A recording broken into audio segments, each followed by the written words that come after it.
final. Ganan el clásico Independencia Nacional. Sale a señalar el camino del participante número 6, Marroque. Y la dos por ventaja sobre el número 4, Julio en la tercera ubicación se desempeña el número 2, Olympic Club del cuarto y el segundo turno. Incluyente ganando el número 2 de la pista, el número 5, It's My Boy. Competidores van a cruzar el disco por primera vez.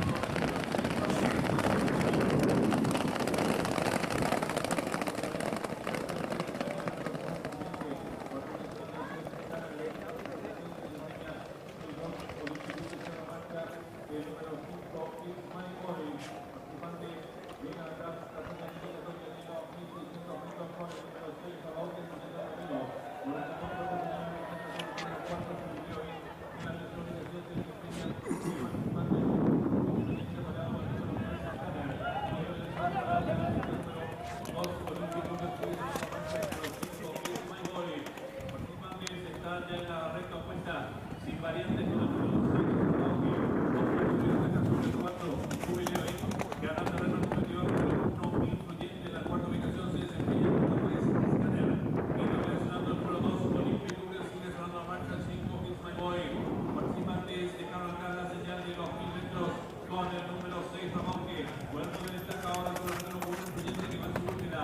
En la tercera ubicación se desempeña ganando el participante número 3, Scanner, apoyado del número 4, Cumilloy. Más atrás, haciendo cuerpos en 2, Olympic Club, cierra la marcha el 5, It's My Boy.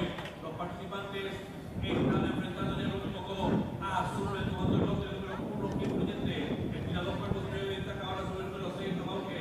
Tercero se desempeña el número 4, Cumilloy. Cuarto, el número 3, Scanner. Y los competidores del clásico Independencia Nacional están en la recta final. El número 1, influyente, intenta la disparada. Corre con dos cuerpos de ventaja sobre el número 6, Ramonque. En la tercera ubicación se desempeña el competidor número 4, Cumilloy. Después de los últimos 300 metros finales, el número 1, influyente,